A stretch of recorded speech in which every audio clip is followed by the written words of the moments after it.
Supply chain experts are tracking something terrifying happening in ports across America right now. Canceled sailings from Asia to America are at extreme levels. Some weeks, 42% of planned capacity is just gone.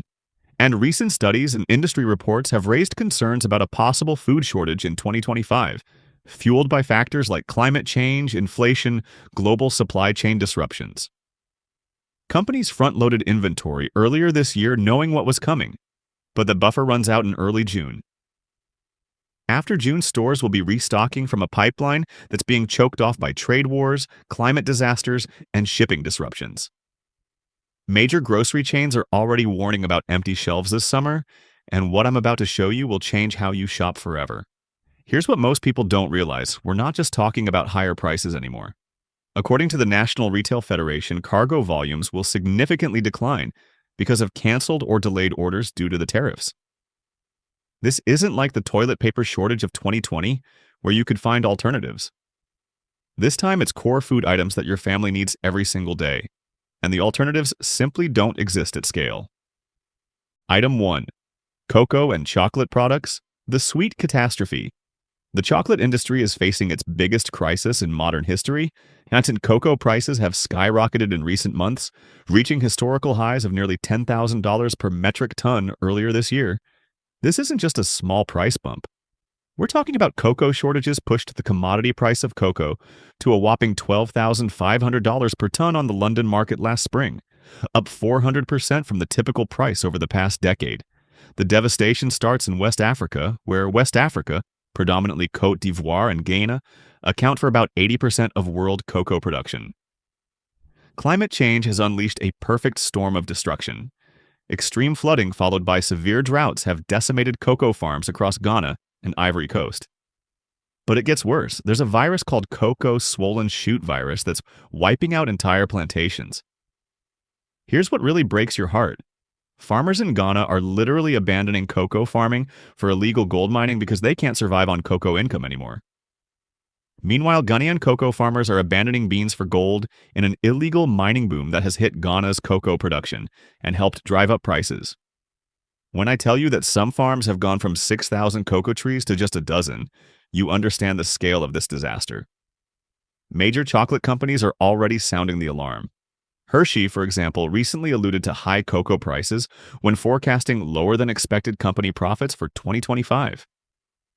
Some companies are literally making chocolate without any cocoa at all. What even is that?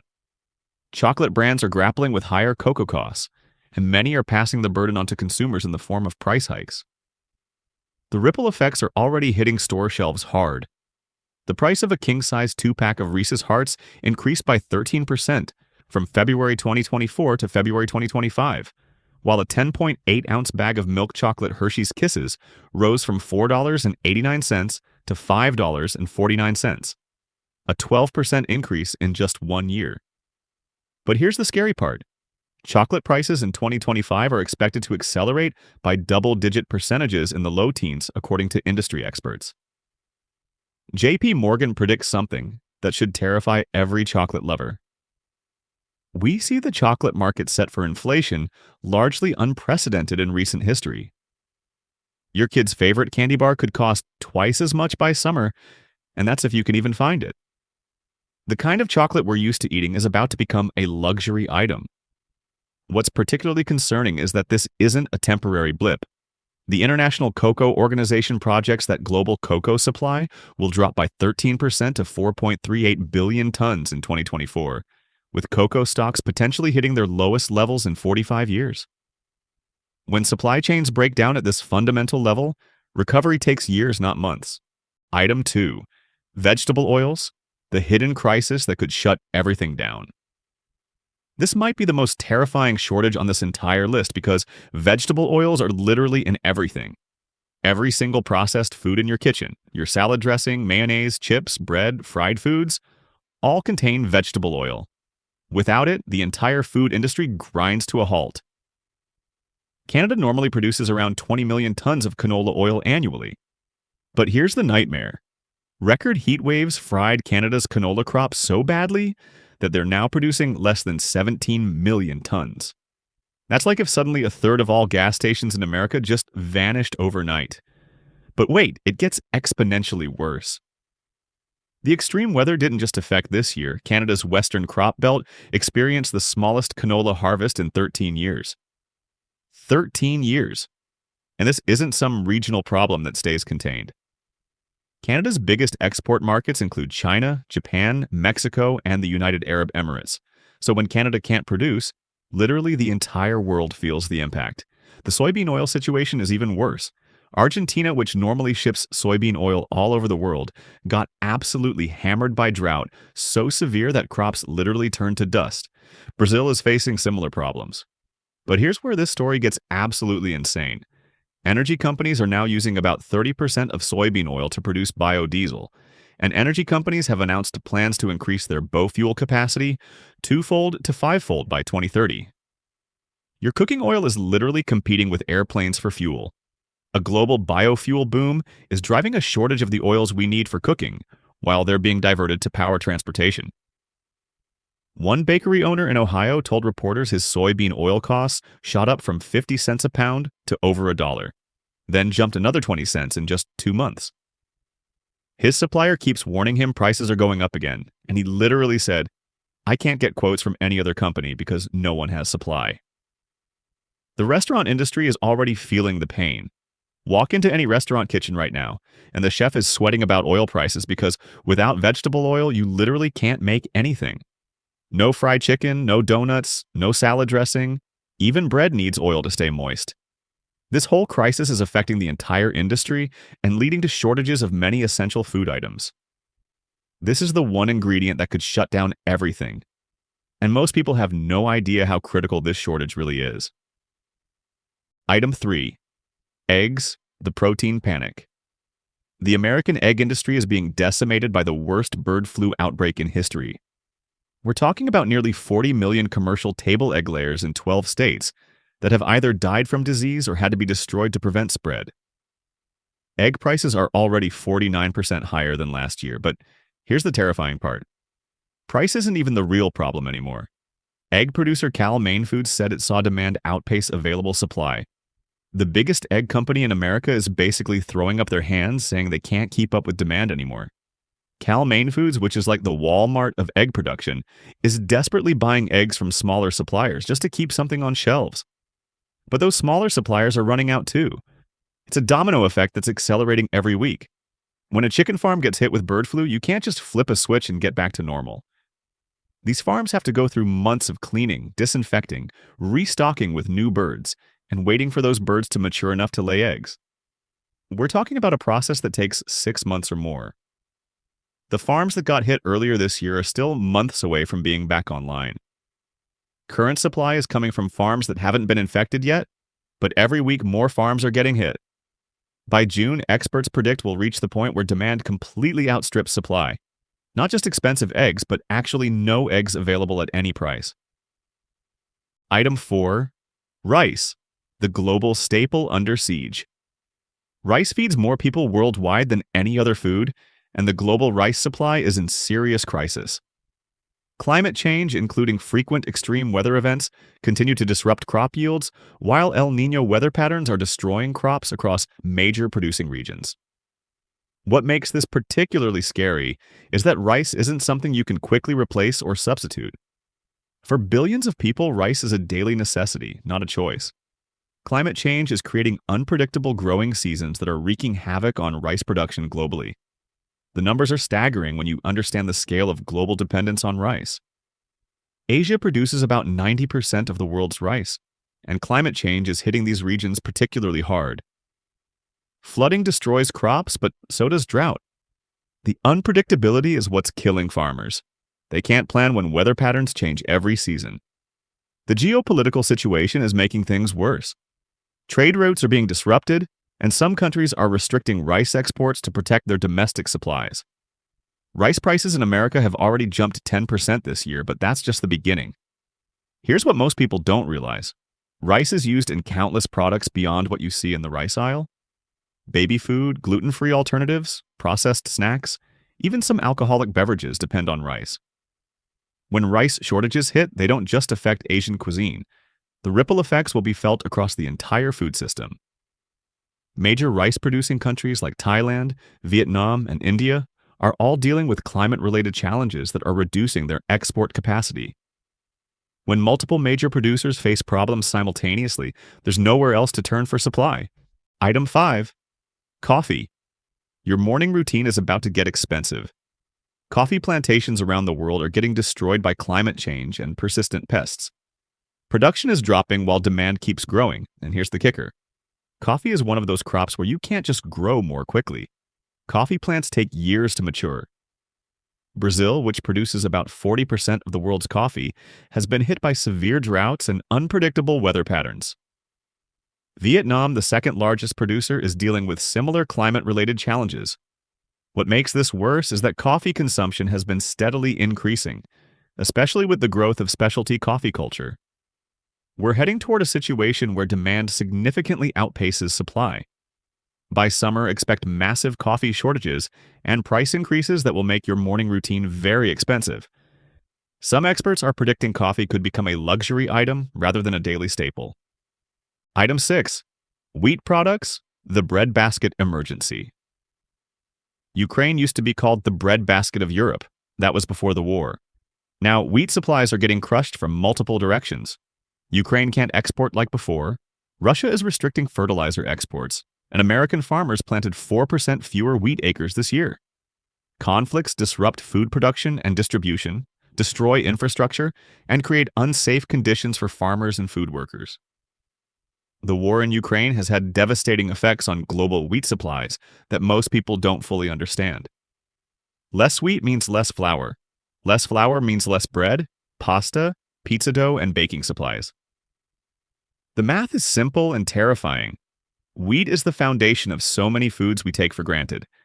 The fertilizer shortage is particularly concerning because it affects not just Ukrainian production, but global wheat production. When farmers can't get the fertilizer they need, yields drop dramatically. Item 7. Imported seafood, the tariff tsunami. This is going to hit your dinner table hard. U.S. import duties on Chinese products now stand as high as 145%. If you're paying $12 for a bag of shrimp today, that same bag could cost you $30 next month, if you can even find it. The United States imported 769 million pounds of seafood from China in 2024. That's literally more than 2 pounds per person in America. But cargo volumes to American ports are expected to significantly decline because of canceled or delayed orders due to the tariffs. Those 2018 tariffs cut output from Chinese factories producing these goods by more than half, and that was just with 25% tariffs. Now we're talking about 145% tariffs. The math is simple but devastating. Companies literally can't afford to import these products anymore. Here's what's really frustrating about this whole situation. We catch salmon in Alaska, ship it to China for processing because it's cheaper, then they ship it back to us. Except now that whole system just broke. Those Alaska salmon fillets with product of China labels are about to disappear from store shelves completely. Container bookings from China to the US are down by as much as 60%.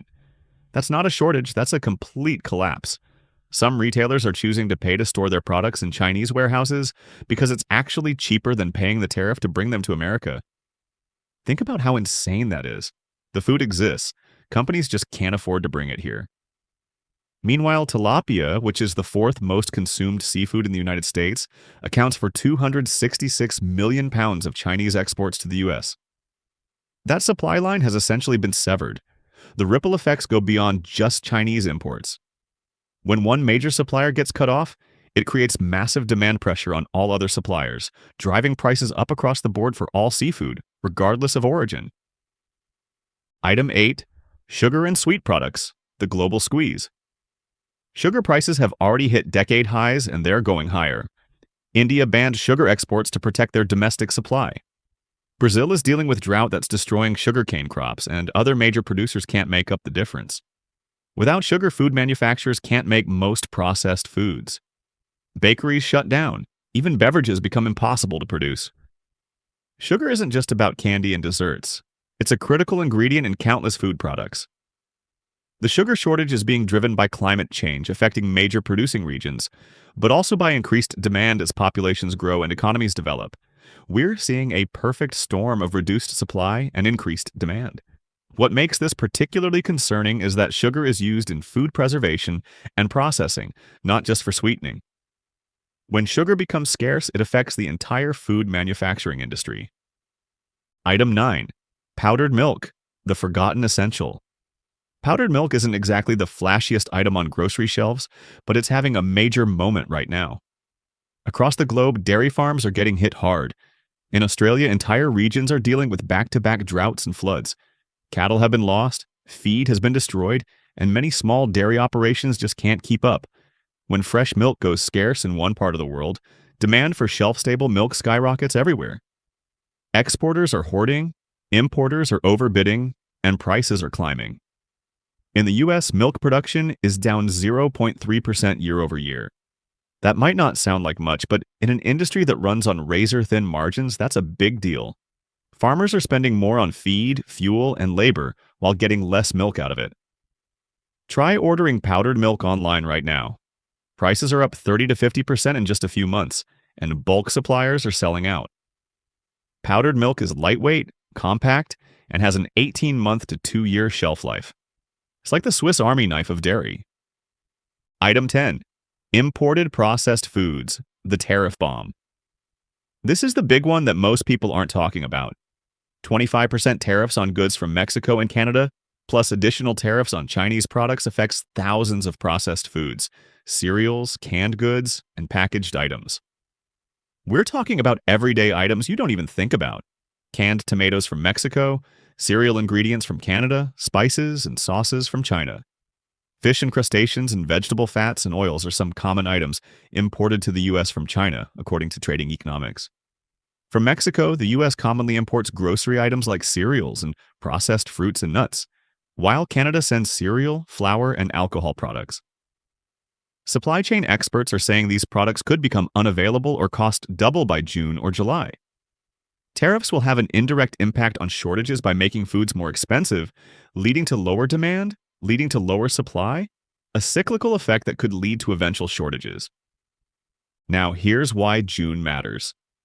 Supply chain experts track container volumes and port data very carefully. Companies front-loaded inventory in early 2025 because they knew tariffs were coming, but that inventory buffer runs out in early June. After June, stores will be restocking from a much smaller pipeline that's being choked off by trade wars and shipping disruptions. Here's the technical explanation that makes this date so critical. Most major retailers operate on what's called just-in-time inventory systems. They don't stockpile months of inventory because it's expensive to store and ties up capital. Instead, they keep enough inventory to last typically 30 to 45 days and reorder continuously. When companies heard about the tariff increases coming, they did what any smart business would do. They front-loaded their orders in late 2024 and early 2025. But that artificial buffer of extra inventory has a shelf life. For non-perishable goods, that buffer typically lasts 60 to 90 days from when it was received. The math is simple and terrifying. Inventory received in March needs to be replenished in June. But the supply pipeline that would normally refill that inventory has been severely disrupted. It's like trying to refill a swimming pool when someone has crimped the hose. One expert put it this way: if nothing changes, the summer months are when we'll really start to see it. The summer months start in June. What makes June specifically significant is that it falls right at the intersection of when Q1 inventory buffers expire and when Q2 restocking orders would normally arrive. Except those orders have been canceled or delayed due to trade disruptions. Multiple supply chain analysts have identified early June as the critical inflection point when theory becomes reality for American consumers. So, here's what you can do right now. First, don't panic. Panic buying makes everything worse for everyone. But do prepare intelligently. Stock up strategically on non-perishable versions of these 10 categories. Build at least a few weeks of buffer supply. Buy a little extra every time you shop. Don't wait until June 4th and try to buy everything at once. The goal isn't to hoard, it's to smooth out the demand curve and protect your family. Learn food preservation techniques. Canning, freezing, and dehydrating skills will serve you well this summer. These aren't just survival skills, they're money-saving skills that can help you take advantage of seasonal abundance and prepare for seasonal scarcity. Shop local when possible. Local farmers and producers have shorter supply chains and are less vulnerable to global disruptions. Support your community while protecting your food security. Local suppliers often have more flexibility to adjust to changing conditions than massive multinational corporations. Diversify your protein sources. Don't rely on just one type of protein. If seafood becomes expensive or scarce, make sure you're comfortable cooking with beans, lentils, eggs, when available, and other alternatives. Build relationships with suppliers. Get to know your local butcher, baker, and farmers market vendors. In times of scarcity, relationships matter. People help people they know first. Rotate your stock. Don't let food go bad while you're preparing for shortages. Use what you store and store what you use. Practice cooking with your emergency supplies so you know how to use them effectively. Stay informed. 70% of shoppers are concerned with rising prices at the grocery store, according to a 2024 report from the Food Industry Association. Knowledge is power when it comes to navigating these challenges. Follow supply chain news and understand the early warning signs. Consider growing something. Even if it's just herbs on a windowsill or lettuce in a container, every bit of food security helps. It's also educational. Growing food helps you understand just how vulnerable our food system really is. The bottom line is that food prices are expected to continue to rise. The latest prediction from the Institute of Grocery Distribution expects food price inflation will increase by nearly 5% in 2025, contributing to an overall 40% increase in just 5 years. The data doesn't lie. Shipping containers, crop reports, trade statistics, and expert warnings are all pointing in the same direction. These 10 categories, cocoa products, vegetable oils, eggs, rice, coffee, wheat products, sugar, powdered milk, seafood, and imported processed foods, are most at risk after June. When it comes to feeding your family, it's better to be prepared than sorry. The countdown to July has already started, and every day that passes is one day closer to when current inventory buffers run out. Don't wait until it's too late. Start preparing now and help your loved ones understand what's coming, because when these shortages hit, you'll be glad you took action today instead of waiting until tomorrow. If this information helped you understand what's coming and how to prepare, please hit that like button and subscribe for more updates as this situation develops. Your family's food security could depend on staying informed about these critical supply chain issues.